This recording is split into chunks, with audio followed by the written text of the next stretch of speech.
What's going on, everybody? Welcome to episode 104 of the RXP podcast where a bunch of working professionals talk all about their love for movies, TV shows, and video games. My name is Matt, and I am joined by Alex. We're back again. Tiffany. Hello, another episode. Yay! And Yasser. Never kill a seabird. Never kill a seabird. Well, if you guys didn't get from that clue, we are indeed talking about the lighthouse. No, we're not talking about the lighthouse. You like, could. What is that? That would be hilarious. What if we just talked about the lighthouse, Yasser? And then just like Tiffany and Alex Tiffany. just like, we just let them, after we talk about it, have them tell us what it's about. Because I feel like we could have like a peer review for 30 minutes and we would still be puzzled as to what's happening. I'm sure they would be we are extra not puzzled. Extra puzzled.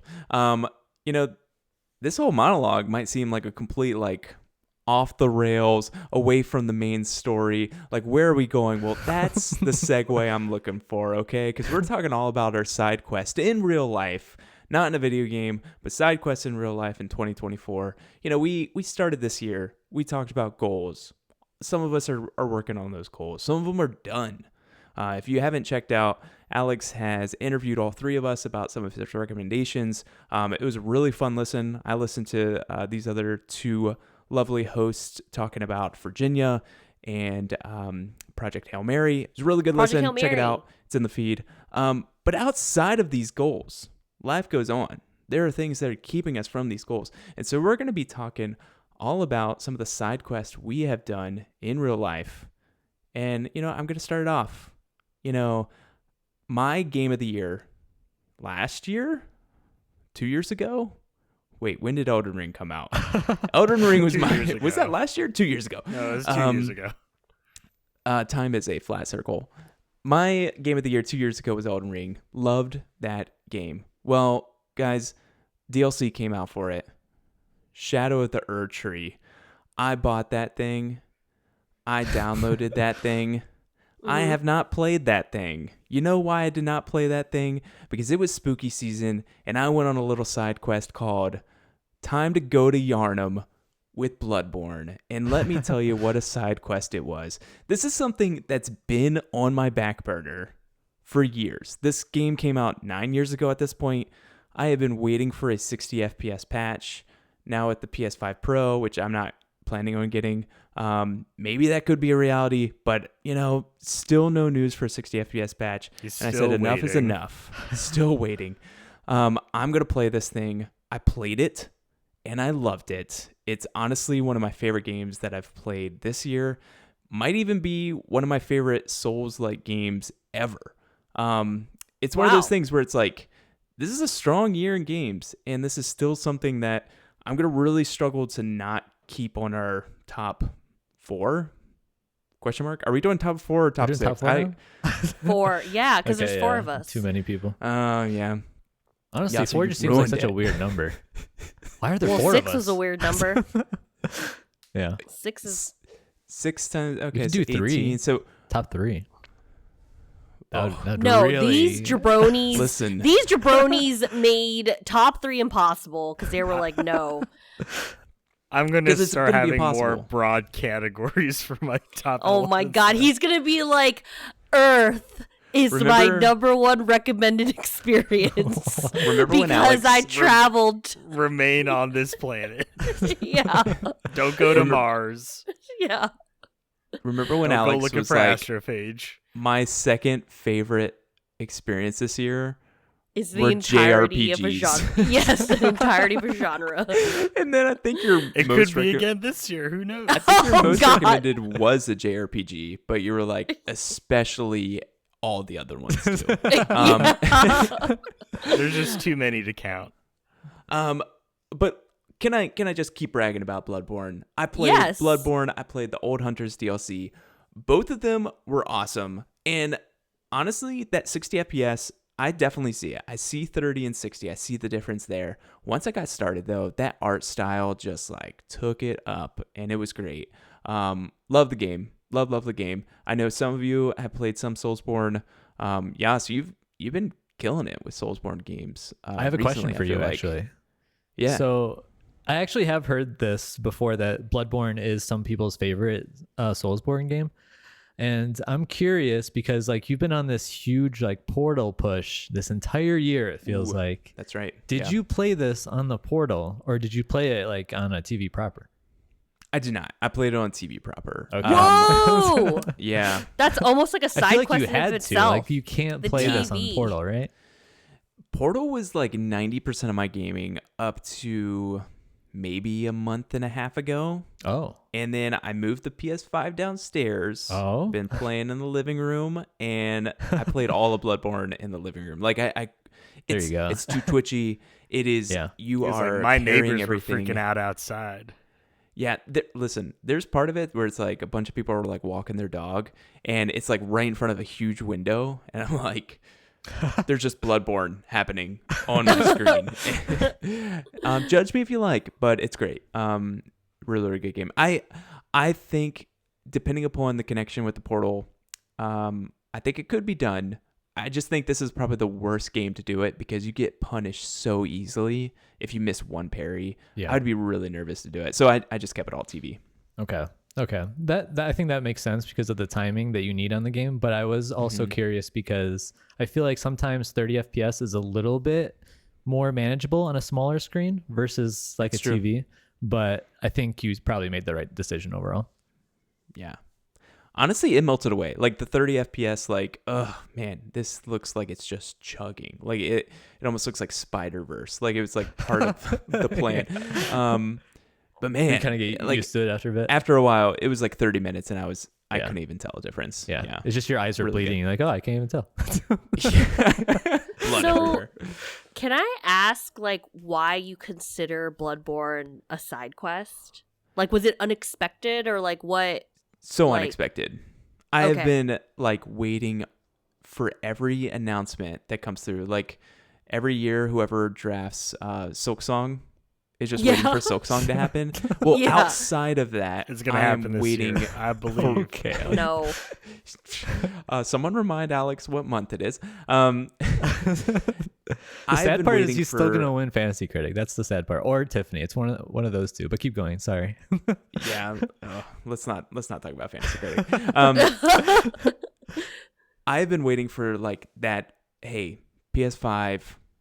Here's the patch. Here's what's happening. Or here's a different SKU. Or pay $10 and upgrade to a whole new thing. Like I've been waiting for something Oh. like that. Mhm. And like even From Software is like, hey, we can do it. But it's it's beyond just them at this point. Like I think it's kind of in PlayStation's hands. So I don't know. I didn't think this was ever going to happen until I got that remaster. But it got to a point where it's like spooky season. It might have been like the second week of October. And I was like, I just want to do this. And I finished it all in October. I finished it, I think, like November 2nd. So like I almost made it for Halloween. But it is like the perfect spooky season game. Like even Maddie was walking by and she's like, "What's that?" Oh yeah, like this is like Halloween. Like this is all Halloween. Gothic. Yeah. It's so good. But So- so that's mine. Yeah. Oh, go So, did you have like other games that you were planning to play during spooky season, or do you feel like that there was like a void there and you had to fill it with something, and it ended up being Bloodborne? See, I'm not even usually that person that's like, hey, it's spooky season. I'm going to play a scary game. I had intention of watching a scary movie every Yeah. other day, Right. and that went by the wayside. I did not do that because We've had enough Bloodborne months kinda took where you're over. watching movies every day. Yeah. I've racked up a ridiculous amount of movies this year. So that kind of replaced that at that point. But it's one of these things where, hey, it's November now. I have done one of your all's recommendation. I did Yasser's back in January. We've had that Oh, yeah. that peer review like done for a long, long time. And this was kind of I need to play Yakuza. I need to play Final Fantasy. Oh, don't say And it then I was like, that. well, that's You can Just throw like mine away, it's deadline, fine. like the Listen. deadline mentality. Like, Yeah. it's coming up. it's gonna happen, and then I'm like, but I could play Bloodborne, and that's what I did. But now I'm in Yakuza land, and I think I'm happier because I feel like if I avoided that side quest when I had, like, I saw something and I was like, oh, I really want to play that. And if I had just like thrown that away and went to Yakuza, I don't think I'd be enjoying it as much as I am now. Because now it's like, this is full Yakuza time and I'm enjoying it. And I will get to Final Fantasy, and I am convinced I can get through both with the remaining 2 months. So Whoa, we'll see. that's crazy. That's I wild. mean, the timing definitely is a lot of it too, because like you said, there is a thing where you intend to get to things, but obviously you might set up a pseudo schedule to be like, oh yeah, by end of next week I'm going to start this thing, but then you just don't get to it. But that's just how life goes, It's you always keep it on the docket, but it doesn't necessarily have to abide by that timeline, right? And even if you don't finish both of our recommendations, before the end of the calendar year, as long as you get to them, I mean, I feel like that's the biggest ask, right? Is to be like, at least at some point in your life you've gone out of your way to kind of experience these things, and so maybe Yakuza, maybe Bloodborne appears on your top this year, and then maybe Final Fantasy appears on the top next year, if you don't get to it in time, right? It's because we think these are probably at least worth to make it up there, maybe with our condensed list it doesn't make the top like 3 or 4, but in a top 6, who knows? I have so many games I want to put in my top 4. It's gonna be sad. It's gonna be a bloodbath. Talk about Bloodborne. His number 4 is just gonna be all the games I played this year. Yeah. It's like we're all just like putting a pillow over Astrobot. We're like, shh, quiet, sleep. As long as none of us put it on our top list, we'll just all collectively forget about it. Oh my god. Wait, what? I thought it was Well, gonna be but here's opposite. the That's thing. crazy. But it's like Tiffany would have to play more than 4 games. So damn. that's not gonna happen. damn. Honestly, this is also why we reduced it to 4. Because guess what? You've played You know- more. She added another game to that list. Listen, really? that's a And maybe side it quest I'm comes going to up. talk about. There's a Oh, side yeah, quest let's I'm go. gonna Let's talk about it. Oh, Let's we're talk. going to talk about right now. Yeah. Well, I was going to bring up this other side quest that like is in motion. I want to hear I about wanna this hear side quest in right now, motion. though. I want to Wait. hear the other side quest. Okay. Yeah. Y'all, I have an addiction. I have an addiction This is a safe space. that started on October 30th, 2024. Is this that Pokemon card game? Oh The no. Nintendo company has come out with a mobile Pokemon trading card game. It's called Pokemon TCG Oh, no. Pocket. There's no way. And I have spent $30 in this game so far. I mean, it could be 30 worse. I actually don't know if that's a 30 lot. It's not that much, but to be fair for everyone, I think I've really only spent $26 because I had a couple coupons. Okay, my thank God. you, Oh my Google God. Rewards Oh, Service. Yeah. Jesus. Hit him with that value. That's Yeah, so when you I start like need- getting technical, like going from 30 to 26. That's when you know you have a problem. I absolutely have an addiction to That's it. a Okay, big percentage. I need to explain what this game is. So this game came out October 30th internationally. It's been out, I think, for a month before that for the players in New Zealand. Some people like moved their phone to New Zealand to get into this, whatever. Wow. I saw this game show up in a Nintendo Direct like months ago. Completely forgot about it. Mm-hmm. Remembered one of my friends mentioning to me maybe like eight weeks ago, like, oh, are you gonna check out the Pokemon Pocket game? And I was like, oh, is it that card game? And she's like, yeah. I was like, maybe. Let me pre-register just to know, just for funsies, whatever. I'll know one other person playing this game. The day before Halloween, I get an alert on my phone at like 10 p.m. saying it's ready for. Like, it's ready. Like, it's downloaded and ready. And so I was like, what? So I literally pop it open. You essentially open up a card pack, which has 5 Pokemon cards in it. And every day you can open 2 card packs. You wait. The time lapse is 12 hours. And when you can open a like it takes 12 hours for you to earn enough like energy or whatever to open up a card pack. In the beginning, when you first open up this game, you guys, you get enough energy or like they call them hourglasses. There's like too many currencies in this game, but you get enough hourglasses That's true. to The gacha open at least a dozen card packs. Okay, so that first like dopamine of like let me open. Also, they do the thing where the first card pack you open and the first Wonder Pick you do, I'll explain what Wonder Pick is in a second. You get a Pokemon EX card guaranteed and one guaranteed full art card of a Kanto starter. Of course, that we all, Bulbasaur, Squirtle, and Charmander. Okay, so you're getting one of those and you're getting a random EX card. It's not actually that random. It depends on what pack you pull. Anyway. I literally run. I'm with Alex at this point when I get this. I run to him and I'm like, look! And I open my first card pack with him watching my screen, and then I pick my Pokemon and then he's like, oh, it came out today. Let me download it. So he's downloading it. And I'm like, look at this card pack. And I'm literally you swipe on your phone to rip open the card pack, and then the 5 cards show up and you basically collect them, and eventually you unlock a battle mode, and it has a very simplified battle system. To be frank, Marvel Snap does card battling way better. This is a very basic version of the Pokemon game, which I'm okay with because I've never played the Pokemon card game before in real life, but this is fine for now, right? But after that first hit, you're just I just want to open more packs. Why can't I want to open more packs? Alex is over here I'm waiting till I have enough currency to open 10 packs at one time, and he's slicing open 10 card packs, whatever. Anyway, there's this function called Wonder Picking. If you friend each other, when someone opens a card pack and has their 5 cards, sometimes a random assortment of your friends and randos will show up in the Wonder Pick section. In the Wonder Pick section, it shows you all 5 cards that they have picked in one pack, and then you have to spend different currency for the opportunity to pick one random card from their pack. So you're you're looking, right? And then you see this full art Electrode that looks really dope. And then all these other random cards, and you're looking at it and you're okay, I want this one card out of 5. What happens is you select it, then it takes all 5, it shuffles them up like freaking that game where you throw a ball under a cup and there's 3 cups and you're shuffling them. Yeah. And then you're supposed to pick one face down card. Okay, the odds are supposed to be 20%, right? I swear to God, I get it's never the card I pick. I'm literally I want this one card, and then I don't ever get, and I get a dupe.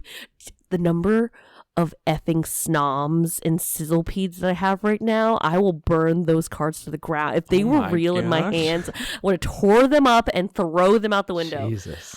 I think part of the issue is I'm calling this a major side quest because part of the issue is that this mobile game came out literally right before a week-long vacation for me. So all I had was and you free remember time. Nothing from it. You're I am just waiting. Oh, that was the Pokemon card game trip. That's right. I'm literally every 12 hours. I'm checking my phone every 3 hours because there's.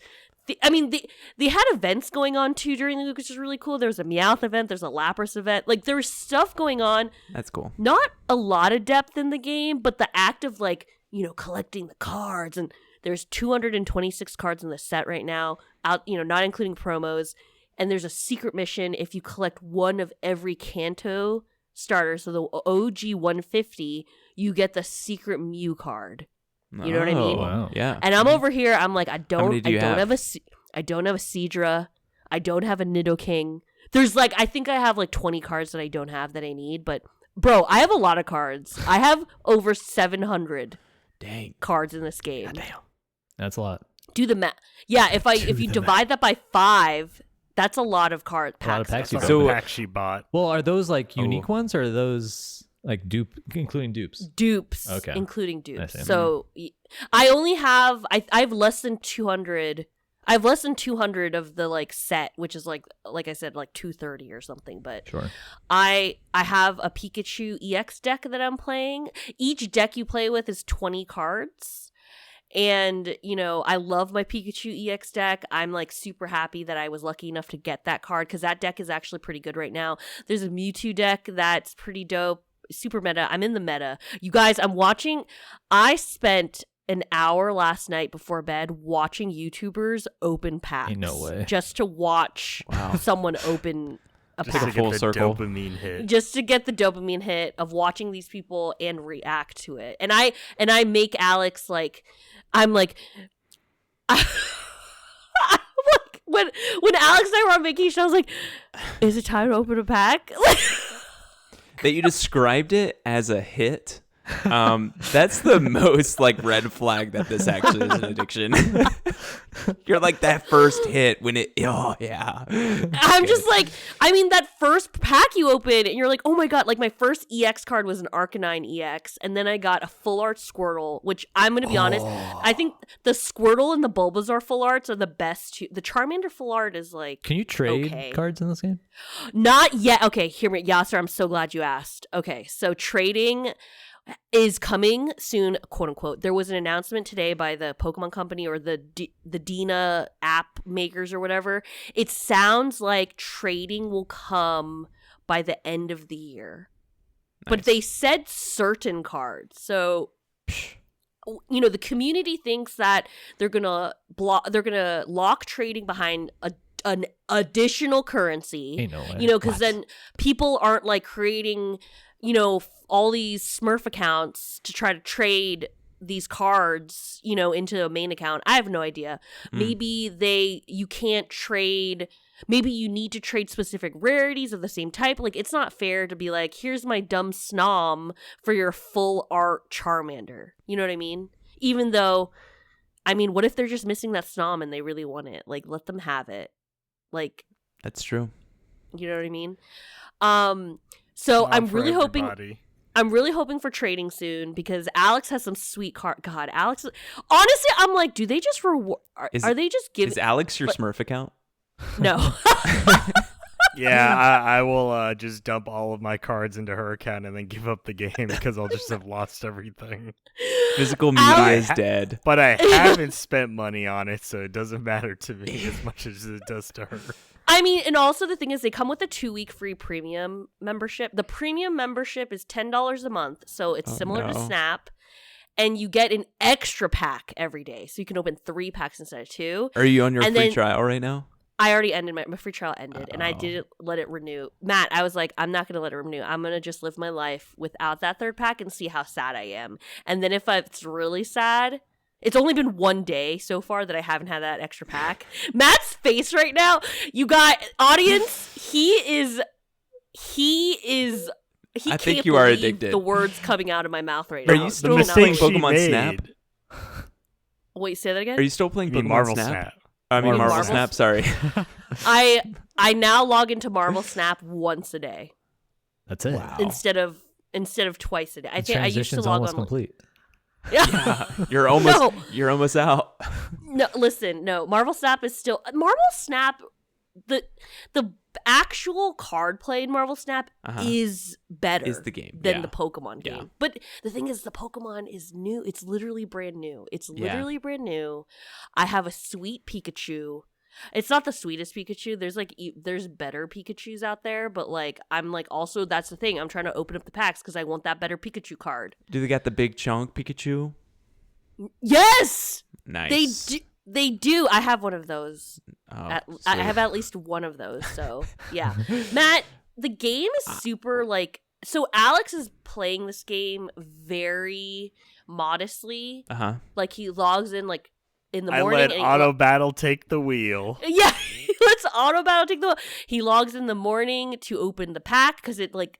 Do you have notifications on, Alex? Yeah, Like- so because she mentioned you get like you can open 2 packs a day, but it's one every 12 hours. So it's kind of like on you how you want to set that up, right? So it's like, oh, whenever you open your 1 pack, that's basically like the timer to start for the next one. So in some cases, you can kind of set it up to be like a preferable, oh, maybe I have the timer reset at, 9 a.m. and then 9 p.m. every day, right? So you can kind of have a cycle.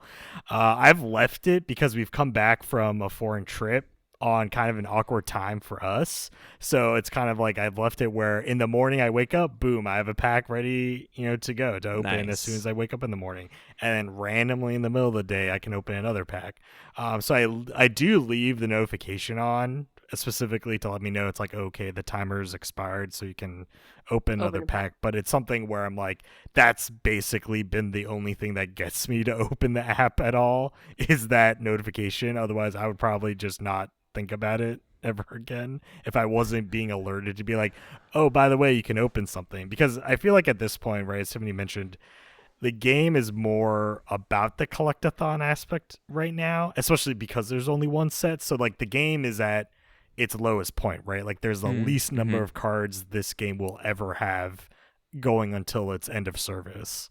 And so the battling is also at the simplest it'll ever be as well. And so this is kind of the infancy problem with any card game, where it's at launch, it will always be the most simplistic.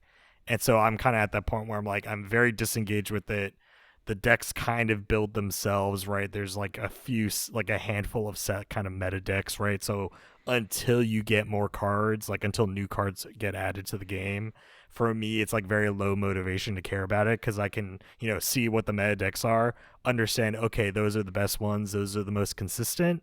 And so for me, there's not really an incentive to kind of continually engage with it like she is, because also, Tiffany made the mistake of activating that free trial in the premium pass because now she didn't start the game without knowing how it felt to get the extra pack.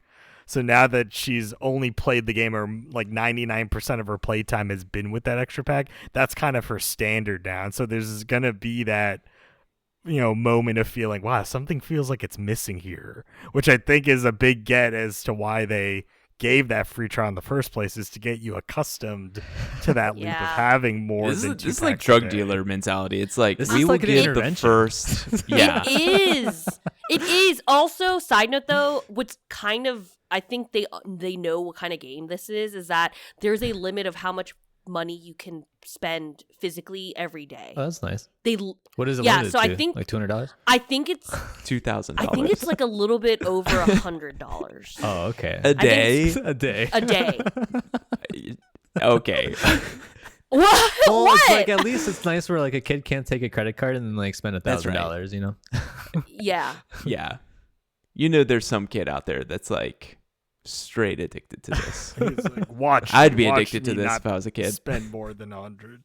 I mean, listen, That kid's Alex name was is Tiffany. Yeah, that's right. Alex sent me a screen grab of, he's like, I just pulled this, and it's literally, it's called like an immersive, they're calling it an immersive card. He got an immersive Mewtwo, and I literally was like, because we were like in our each hotel room at that point when he sent it to me, and I straight up was like, you don't even care about this game. Why do you get that card? How dare you get that card? Desire sensor, like once you've played one gacha game, you know how they all work. It's only in the games you don't care about you get all the best stuff, and in the games you do care about, you never get good stuff. That's how it works. I think That's that is how it works. Yep. Because like literally everyone in the Reddit community for Pocket is like, you need to have your loved ones like pick your, like open your packs for you, because they never care. Look at the boy. Yeah. Big chunk Pikachu. So I need to hear from Yasser, because the day the game came out, we like talked about it. Yeah. That's the Pikachu EX that I we have. recorded, and you guys like put a friend code or something. I was like, what in the Nintendo Switch is happening right here? Yeah. Yeah, so Don't Yasser, you have a mobile phone?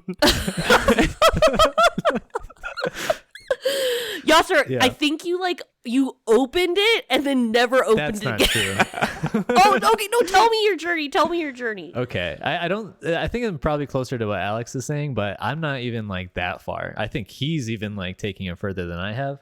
But that looks sick. He's showing us the immersive Mewtwo That's right now, pretty cool. and that's obviously very dope. That's really And it cool. has like a mini movie, and he showed it to me, and I was like, I hate that you own that card and I don't. Just so that the audience knows, She'll that's give you when I that. spent She'll give you a nom for a snom. a snom for Mewtwo. I ended up spending real money, and then I got that card. Oh, you My got account, yes, I ended up getting one, but that was literally after I spent money. it? Oh, Like classic. I think my account You to knows. do it again, yeah. I think so. I think it's giving me dud packs so that I freaking spend more money. But For me, I'm just the ultra casual. Okay, like I come in, I open up the app, I open the packs that are available to me, I complete the like 10 missions that I completed just by doing that. And then I'm like, oh, okay, cool. And then I leave. And then I don't have any notifications set up. I didn't try the trial. All I do is when I remember it, which I remembered it when you brought it up just now. And then I open up the app, and then I open up my next 2 packs, and then I walk away again. So would you say like maybe like a couple times a week you're doing it, or is it's not even once a day, like to get your 2 packs? Yeah, or whatever? definitely not once a day. Maybe like once every other day is my average. Okay. Yeah, something like that. And I do like, since I learned about the events and then the wonder picks, I think they were called. Yes. Yeah. Once I figured that out, I started doing that, but I haven't done any like the battles yet. Because I didn't know there was like auto battling. What the heck is auto battling? Is that something I need to be doing? Yeah, I think so. So like auto battling is literally like, are you going to wonder pick that? And I swear to God, if you get that Articuno, I'm going to reach in through the screen and he doesn't slap have enough. that phone He can't out of do your it. hand. You can see right there. No, he doesn't have enough. he is hourglass currency. He can use that right now. Oh he just did it. God. I swear to God, you pick that Articuno. So guys, he's gonna pick without looking too. This is smart. You can't pick yet. I'll let you know when you can pick. Oh, you're looking at your camera. You're good. All right, pick one. If that's that Articuno, I will. He picked a full art Dragonite one time, and it's a trash. That would have been God, so he got a funny. Pidgeotto. He got a Pidgeotto. That's sad. That's embarrassing. Yeah. Get your phone out of here now. Oh, you should have. I knew it. Oh, you knew it was gonna be that one. You should have picked the ultra see how casual. that is? Yeah. Like, you guys, you see that freaking 5 cards flip over, and you just I'm have not to pick? downloading that. I know myself. Wait, what do you mean? Do you know yourself like you'd get addicted, or like what are you saying? It took me forever to get off of Marvel Snap. It took me a literal year to get me out of Marvel Snap. Now the I feel side like quest that never ends. Yeah, like Marvel Snap Anonymous is like I had to go to a support group, and it was this group. Unfortunately, life. It's not a side quest anymore. It's life. Listen, Snap. I'm coming up on my Snap-iversary. This December will be 2 years playing that game every day. I am really happy that you guys are enjoying it, but the gacha thing, it's like it's named gacha for a reason because they would get me all day. It's got Matt. Probably won't get my money, but they would get my time. I want a Nidoking full art so bad. A Nidoking and Nidoqueen full art. Like, those 2 cards, I really want them so bad. Every time I try to wonder pick them, they escape from my fingers. And I'm like, it is literally not even... This game is like 2 weeks old. If you could pay money to pick a specific card, say it was like $7.99 and you can get a Nidoking, would you do it? No, that's too much. That's too much. $5.99. No, she would do it. You know what? But I think honestly, like, that's probably how much I spent trying to wonder pick. That's probably how much money I tried to wonder pick.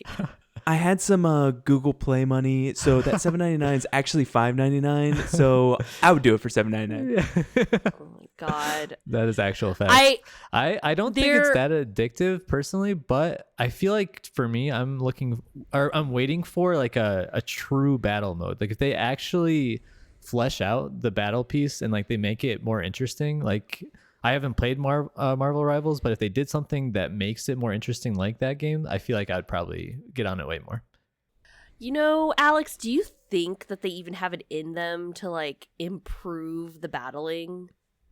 No, I definitely think as the game develops, it will get different battling styles because also at the same time, right? Like, and this is with any card game, you know, you can look at it even with traditional card games, right? Like obviously there's poker, but there's even several variants of poker. So even when the core gameplay is kind of set, like you're going to get to the point where people want different versions of it.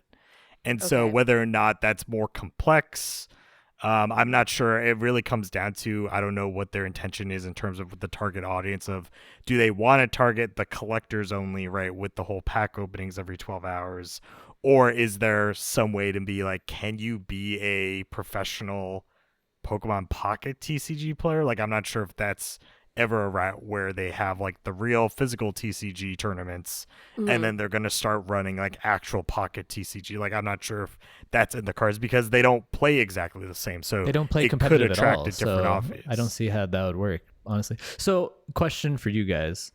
How does this work for like collectors? I don't understand, because like usually I'd imagine collectors collect things so that they can like have something valuable that they could potentially sell, but they don't necessarily want to, but they can say like, oh, this is valuable. These cards aren't valuable, right? Like you can't sell them. Why? I don't get it. Like someone explain it to me. I mean, I think the base idea is like anything, any digital item in any game, right? Where it's like if you play ranked in any game mode and you get like a cosmetic or a vanity or a title, like, or some sort of like thing that you know, Rocket League, for example, right? You get those title cards to say season 11 champion, you know, season 39 champ. Like those also skill, don't mean not anything. Someone's just like luck. I mean, yes and no, because at the same time, it's also like, what was the game state at that time? Okay, I know but something still, like Rocket League it's still doesn't not change luck. that often. Yeah. Right. But I mean, the same thing you could say is in a card game, it's not entirely luck based. Like there's still skill where if you're building a deck, right, like you're still choosing the cards you put in your deck. So you could say, oh, it's luck that I got the cards, but you had to put them in your deck in the first place to even play them and win the match, right? Like, I understand. It seems like you're trying to brush it off that card games are all luck based, but then that's like saying there's no skill in poker or like those like more gambling type card games. But there is, right? Like you can't just say the world championship of poker is all just luck based, right? Like there is sort of skill that revolves around understanding the game state and when to go all in and when to back out, right? Which is the same as in card games, when to play certain things and when to understand, you know, when to hold back your resources. So I think there is a potential where people can get invested into it and to have these things, right? And yes, it won't really matter. You know, you can't really get the, I guess, money back, right? Like the money Tiffany spent on the game is kind of sunk into it, and there's not really a way to divest it out of the Pocket TCG. But that's like saying, you know, you ate a good meal and you're never going to get the money you spent on the good meal, but you at least enjoyed that meal, right? And so it's like a similar vein of I've invested into it, I enjoyed my time with it, and then you kind of move on. So it's not necessarily about getting the value back out of it after the fact, but it's enjoying the time like that you have with it, right? And then you can move on. I mean, in some cases, and this is coming from my personal experience, you know, Hearthstone is celebrating its 10th year anniversary this year, right? So it came out in 2014. We're, you know, coming up. So this entire year they've been doing kind of 10 years of Hearthstone celebrations. And for me, you know, when I started playing back in college, back when it came out, I'll be honest, I didn't think I'd be playing it for 10 years, but here I am a decade later, and I still have a lot of that older stuff that you could have only gotten back, you know, when the game launched. And for me, right, like there's no value in my Hearthstone account. You know, I guess it's a Blizzard account, and I guess technically I could sell it to make some sort of money. Obviously I wouldn't, because that's against TOS. I'm not going to do it, Blizzard. Don't ban my account. I swear I won't do it. But besides that, you know, this whole time, even though there's so many of these cosmetic things that are only stuck to the account, it also brings back those memories of like, man, I remember when I was playing, you know, 2 years later, right, like let's say 2016, like right before I started a job, you know, I had such a great time with the game. Or I remember the first time I hit the quote unquote, you know, legend ranking, right, which is the highest ranking in Hearthstone for the ranked mode.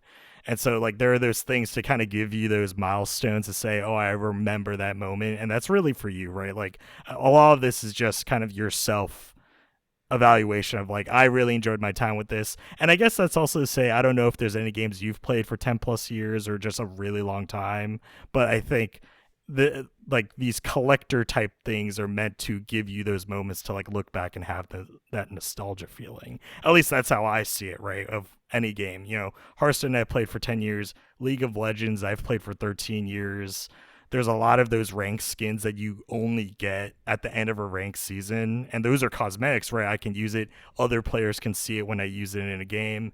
And they know, right? They don't release those skins for sale. Like you cannot buy these things again. So when they see it, they're like, man, that guy achieved that, like that rank 13 years ago, you know, and this guy's still playing the game. Like that's something more of a hallmarker to tell other people too, to be like, hey, listen, you know, I've been around for a while. Whether or not you think I'm good at the game, so be it. But I'm still around and playing. They're gonna see that skin. They're gonna be like, that dude's probably in his 30s. And just I'm just an old fogey.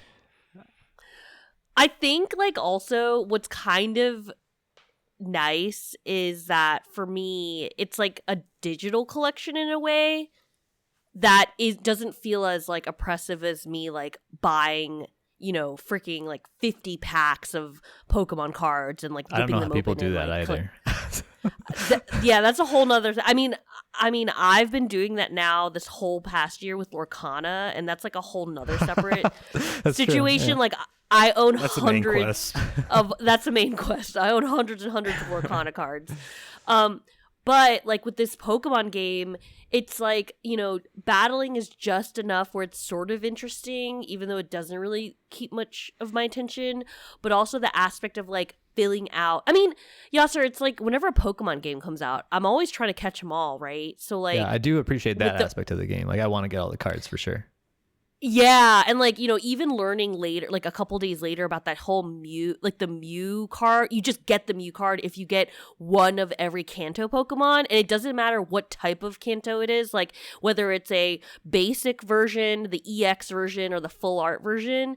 That's really cool to me. And I'm like, man, I'm missing a Seadra, I'm missing a freaking Bell. I ended up buying a Bellsprout card like yesterday just because. And when I say buying, every time you open up a pack, you get 5 pack points, and you can use the pack points to basically like trade those craft. Yeah, it's better to say craft. Yeah. That's okay. I'm not buying it. It's crafting. Is this going to be in your top 4? You think? I think that. Okay. Is this going to be a game, or is this going to be like a non-game top 4? That is such a good question. It's a game. Like, is this a lifestyle? It's a game. Come on. It is a game. I don't know. I don't know. The more we talk about this, the less I'm sure. Yes, I don't know. It's literally like I like do a freaking like a hand wave dance before I crack my pack open. Oh my gosh. Oh man. If this game keeps up with the events, the Meowth event is ending like tomorrow or something. I don't know. Like if it keeps coming out with fun ways for me to look at the app, it could be contender. Especially oh wait, hold on. If trading comes out before we record the episode, that might be a game changer. This is going to be like at least. It sounds like if they bring one more event, like we're going to be recording in like a month and a half, maybe. our top 4s. So who knows? Oh my God, Alex is about to crack a pack. He's cracking a pack right now. I think he's trying to like.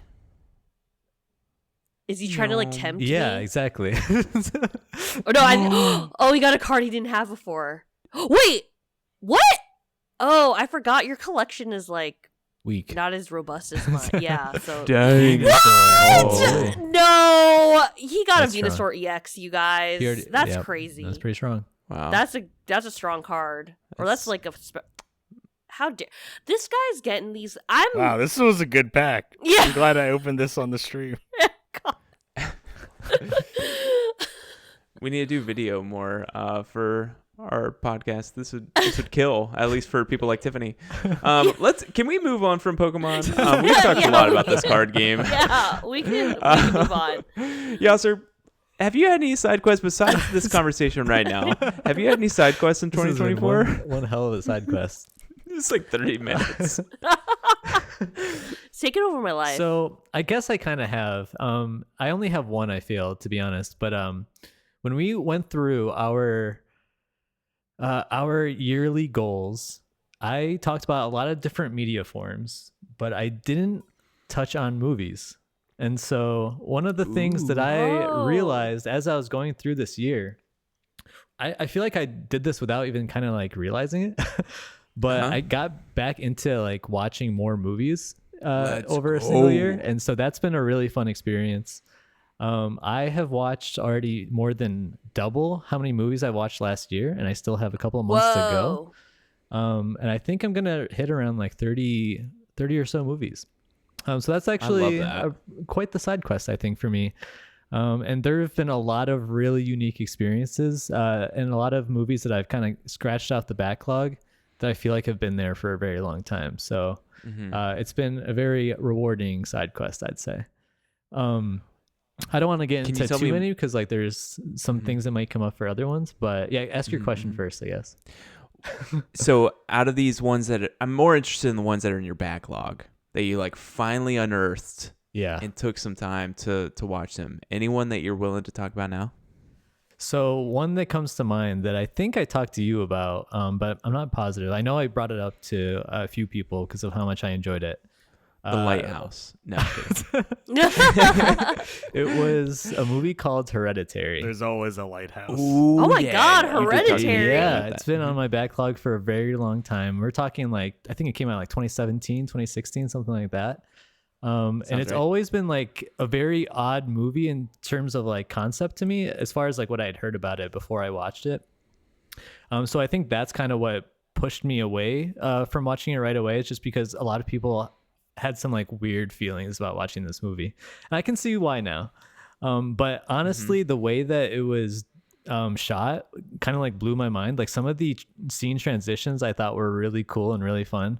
And then the plot itself just like completely, it consistently shocks you as far as like what's going to come next. You never can expect what exactly is around the corner. And I think it's probably one of my favorite movies of the year. And it's maybe one of my favorite horror movies that I've watched, to be honest. So it's definitely up there. I love that. I have not seen it in a while. I feel like, so we've, of course, follow each other on Letterboxd. There has been so many movies this year because honestly, I would expect you to have watched more movies than what you've even said. Like, because I feel like every movie that you've watched, I have either added to my watch list as like, oh yeah, I've been meaning to watch that, or oh yeah, I watched that a million years ago. I need to rewatch it. Hereditary is one of those that when you put your review in, I watched that when it released, like 8 years ago or 6 years ago, whatever it was. Yeah. I remember enjoying it. I want to rewatch it. It's the same thing with The Lighthouse, which is why we began even talking about The Lighthouse, because you just watched that like a week and a half ago. So I've really enjoyed kind of like this resurgence for you because I always love kind of seeing what's on people's backlogs and what you watch. But I need to rewatch Hereditary because I remember watching it and was so shocked by something that happens that I don't remember anything else about the movie except for that shocking moment. People that have watched Hereditary will know what I'm talking about. Were they in a car during this moment? Yes, they were. Yes, they were. So I need to rewatch it. I'm really looking forward to it. Ari Aster is definitely one of those directors that is strange. Yeah. And I really want to watch Midsummer because I've not watched Midsummer before, but I watched the movie that basically probably gave it a lot of its inspiration, which was The Wicker Man. Yeah. I actually watched that on Halloween. And so it is like parallels everything that I know about Midsummer. I'm like, wow, this looks like that. So I don't know. Maybe I need to go through an Ari Aster side quest myself. I definitely recommend it. And I definitely appreciate the fact that we've been able to talk about a lot of the movies that we've watched this year and kind of like discuss them. And we even watched a couple while I was in Virginia where we got to watch her and we got to watch Alien Romulus. And those were two pretty fun experiences too. Well, can I talk about that side quest? I know I haven't really given Alex a chance to even talk about one side quest, but it goes right with that, which is this year has been like the year of franchises. If you guys have been looking, 2024 is all about franchises. Yeah. And if you've never seen a movie before, well, there's been a movie in the past that's like, that plays into it. One of those, Alien Romulus. I watched all the Alien movies leading up to it. Same thing with Mad Max Furiosa. Watched all the Mad Max films leading up to that. Those two, honestly, are probably like one of like my most proud side quests that I've done because I feel like I enjoyed them so much more. Like I enjoyed Romulus and I enjoyed Furiosa way more because I had everything in the back. Like I had the setting of all the movies before then. And it was kind of crazy. I didn't realize how many Alien movies there were because I watched the first one. I can't remember if I ever watched Aliens. I know I watched Alien, but outside of that, everything else was just like, did not know. And then I watched all those movies for like a week. And then you came to Virginia and we watched Alien Romulus and it was just like capstone. And then you almost like feel empty afterwards. You're like, oh, now what? Like, because you're watching them every day. To watch. Yeah. And I was like, listen, I was working, right? Didn't take any time off. And I'm just like, well, I guess I'm watching this Alien movie at 4 a.m. because I have no other time today. Still insanity. That is insanity. So it was a great time, but it made it worth it. It definitely made it worth it. So fun side quests. All right, Alex, I want to hear your side quest. What have you been doing in 2024? Mine really, honestly, you interjecting with that is a better segue to mine in a way, because it falls in a similar line of you talking about franchises. And earlier this year, and I believe actually, I don't remember if it was on my top anticipated. I don't think it was. But earlier this year, a game came out by the name of Unicorn Overlord. Quite a strange name, but it's very unique. And the developer of this game was Vanillaware, who has done 2 other games prior to it. So they're kind of a relatively more new dev studio, but the studio formed with kind of developers coming off of other kind of seasoned teams. But in light of Unicorn Overlord coming out, I actually played their second game, 13 Sentinels Aegis Rim, and that was a combination of an RTS light kind of combat combined with visual novel. Mm-hmm. And then Unicorn came out, which was more of, I guess, actual like turn-based RTS, like more active time where like things were happening in real time, and there was more kind of turn-based kind of formulations where you had to form your units in a more traditional RPG kind of story. And then I went back and played their first game, Dragon's Crown Pro, which was a beat 'em up. So for me, I kind of went on this line of playing all of Vanillaware's titles this year, and it was always one of those studios where I'm like, okay, I'm aware they exist. People really like these games. Like, there are solid audiences for them, but I never like came across them in my personal life. I'm not the biggest visual novel fan.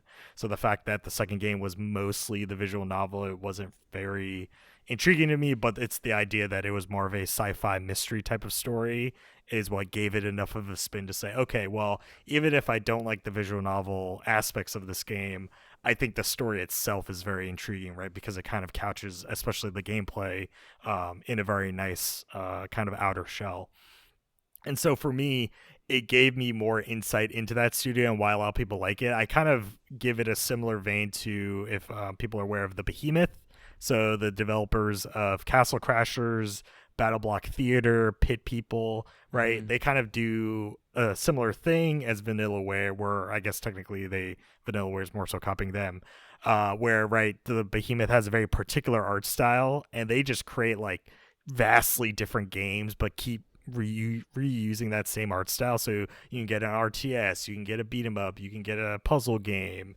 And I think Vanillaware is falling into that same line where I'm like, man, I really like the Behemoth for doing this type of thing, where I enjoy their cartoony kind of fun, more, I guess, kid-friendly art style. Obviously, there are some themes in there that are very not kid-friendly, especially when it deals with, like stuff like feces. But besides that, yeah, the Behemoth makes a lot of poop jokes. But besides that, I think I enjoy when studios kind of take this spin of saying, well, we have a very creative art team, and we're going to have them keep doing the same stuff, but we're going to keep creating different games using that same art style. And Vanillaware is the same way, where it's like their art team is amazing. It's a lot of kind of like watercolor drawn art, where there's a lot of kind of soft, kind of these spread out, like more like art book, storybook style art pieces. And it's just really fun to see these animated in motion. So for me, I kind of look at Vanillaware to say, well, this is definitely a studio that I want to pay attention to going forward, right? Like, I want to keep up with their releases, day and date from now on, because I know based on these games and kind of the visual arts that these are going to be things I enjoy moving ahead. And so for me, that's kind of set me on this path of saying, well, what other studios out there have I missed, I guess, in a way. And for now, I haven't found anything just yet, but I am on the lookout to, as a mini side quest, to be like, is there another studio that I haven't really played a lot of their games, but I know it's something, right, that they've continually released things. Obviously, they're still, around, right? Their games are selling. I want to say Remedy kind of falls in that line, right? Like, I played Definitely. Control when it came out. I love Control, but I haven't touched Alan Wake. I know, So right, good. they have a couple other future games coming out, right, in the pipeline. And so that's another studio where I'm like, maybe I should delve into it, even though those games typically aren't my style anyway, right? The more, I guess, horror thriller-esque. But so my side quest that has persisted through this year and will continue on is looking for those maybe quote-unquote mid-tier studios that don't necessarily, right, come to the heights of, Nintendo first party, Sony first party, Microsoft first party, but they kind of come out with these very good games that it's like, hey, listen, please support us. We're going to continue making these great hits, right? We don't want to go under. And so definitely I'm kind of trying to keep my eyes out, because I feel like at this point I've exhausted all kind of the main stuff, right? I've played pretty much every kind of main first party game that's out there that appeals to me. And so I want to start delving into the mid-tier, I guess, AA stuff, which is, I guess, an extension of one of my goals from a few years ago, where I talked about I wanted to do more indie titles. So because back then it wasn't necessarily, smaller games weren't really on my mind, because I always thought, well, if I'm buying a $40, $50, $60 game at the time, I want to get something, right, that has all the production in it, all the cutscenes, the music, the combat. And so now that I've gone the indie route, I kind of want to continue down this middle route, so I get more of that, right, breadth of the industry that is the quality, right, that you can expect out of everything. And in some ways, I feel like Yakuza kind of falls into that, which I know, Matt, you mentioned playing that a bit. And I feel like those games kind of hit that line as well, where these aren't the highest budget. They reuse a lot of assets, but they continually pump out new titles with new stories, with fun moments. And so I feel like a lot of other studios like Remedy out there are in that same line. Whereas also I would say with Remedy, maybe they are worthy of AAA, right? Like, They're stuff like absolutely Control AAA. and and Alan Wake really pushed the bar, especially in terms of visuals. So I don't want to discount them in any way. How dare you? Just kidding. So what other games did you play of theirs other than Unicorn Overlord? Remind me again. 13 Sentinels Aegis Rim, that's the visual novel sci-fi story, and then Dragon's Crown Pro, which is, I guess, the remake of their original beat 'em up Dragon's Crown. But it's your typical, like, dragon fantasy. There's a dragon that's terrorizing this world, and so you're a bunch of adventurers going to defeat it. Yeah. So it's very stereotypical fantasy, but I think as a beat 'em up, it's been a while since I've played one, and so it definitely scratched that itch of just, enemies flooding the screen. You're fighting on a 2D plane, and and obviously it reminded me also how short games, right, or at least the short levels in games, can be just as fun as any kind of long extended RPG, because, right, you get, as we alluded to before, you get that dopamine hit really fast when you're just beating up hordes of enemies on the screen and you see that mission clear at the end. It's pretty interesting because I feel like I've gotten into that mindset with directors of movies. And I feel like it's easier for directors of movies because, in general, I feel like movies hold up pretty easy. They're usually readily available. Games, though, like, you see, like, even if it's a director of a film or if it's a game director, you're going to see kind of like their own DNA going from game to game or movie to movie. But doesn't mean, I feel like when I watched Duel at the beginning of this year, which was Steven Spielberg's like first premiere release, like, you could see it wasn't Jaws. Like, Jaws was like 10 out of 10 masterpiece, but like you can see bits and pieces of it that he was working through and trying to make Jaws a thing. And like his work on Duel was needed so that Jaws would become so successful. But like Duel was still a really good movie. Like, it was still Steven Spielberg.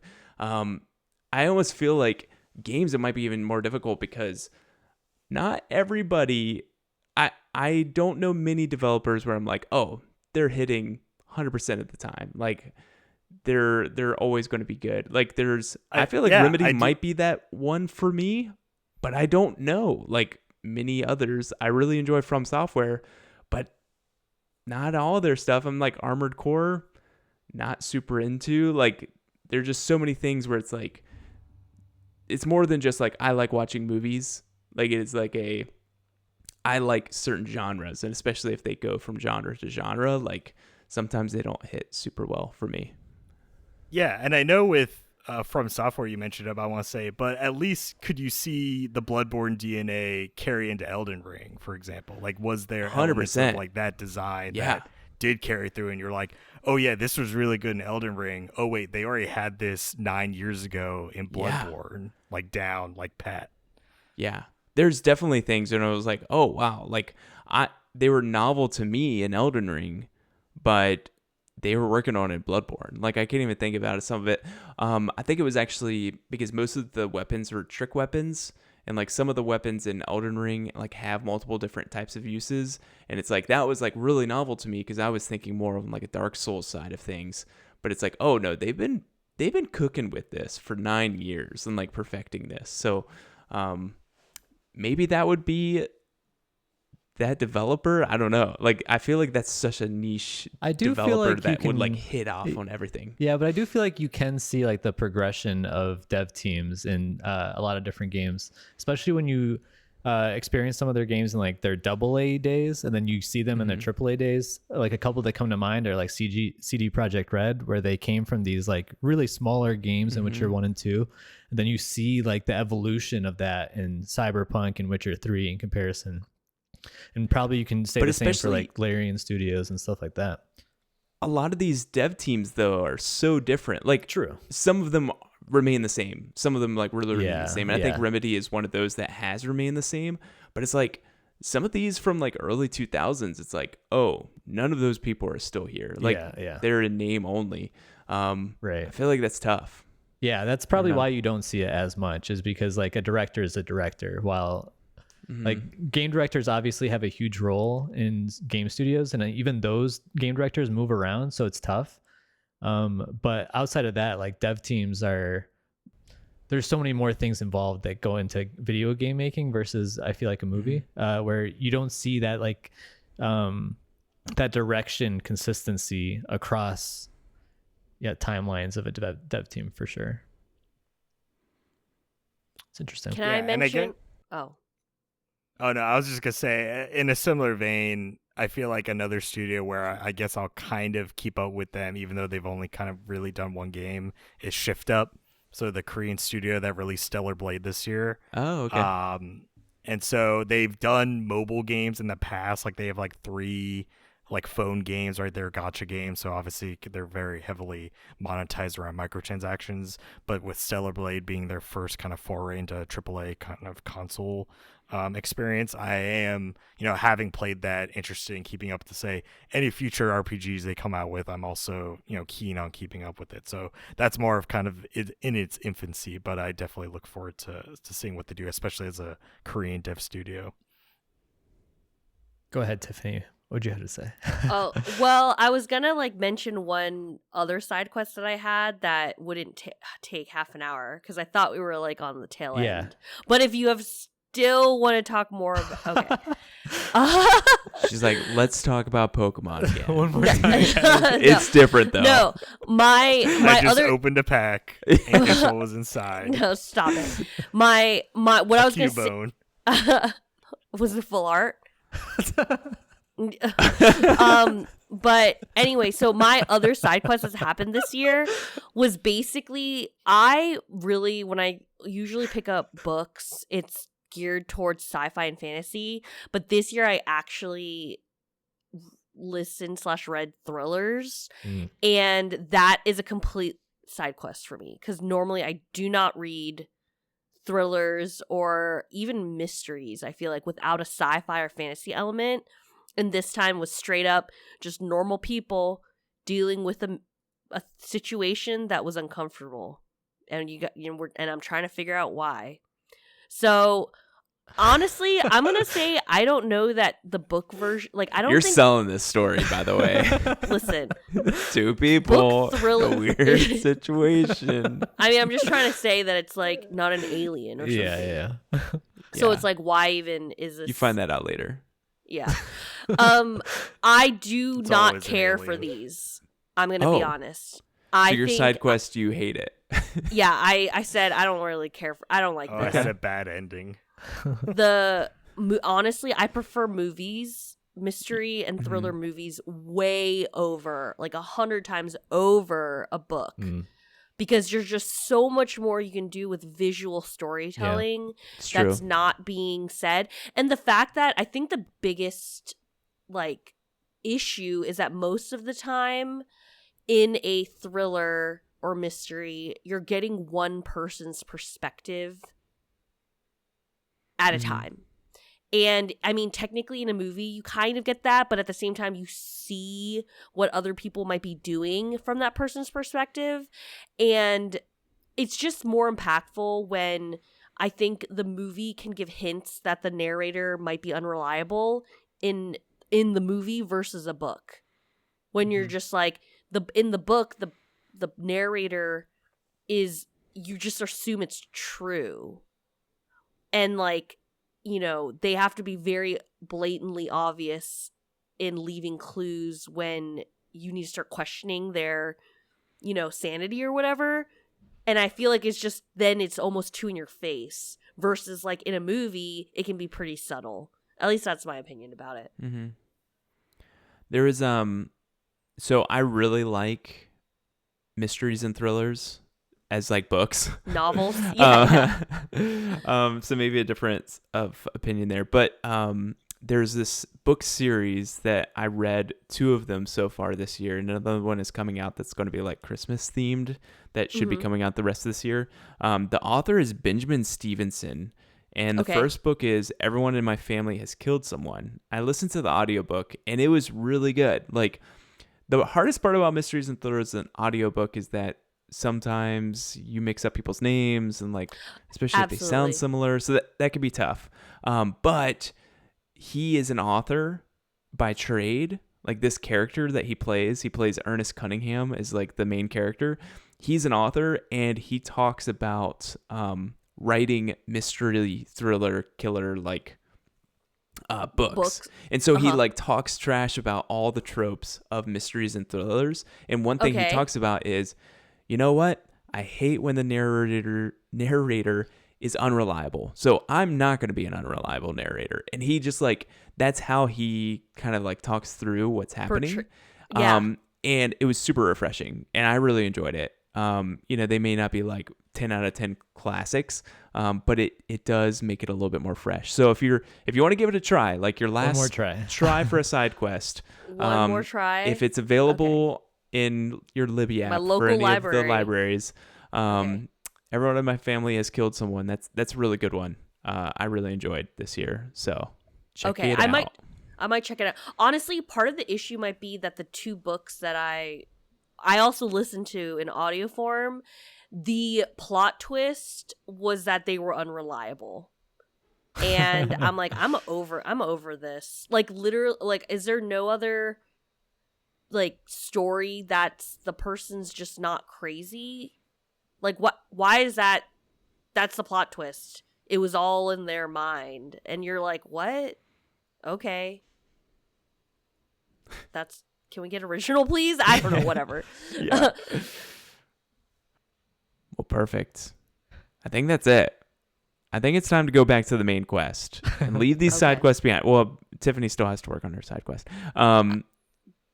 Or maybe one of her side quests will turn into a main quest. Actually, we'll find out in a month and a half when we do our top 4s or top 3s or top 6s. We'll see how many we end on. But that's it. That is episode 104. 2 years worth. Right, Alex? Yep, mainline episodes. Mainline episodes. If you want to write in, reach out to us, RXP Podcast, on all those things. Comment, like, subscribe, hit the bell, do whatever else that you do on whatever media platform that you are. And shout out to Grandmaster Doug for always bringing us the tunes. And until next time, see you later.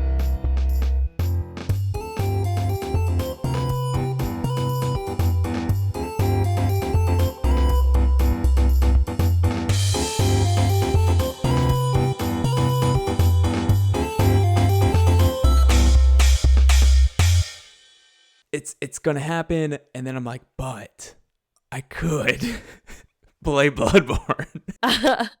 Was it full art?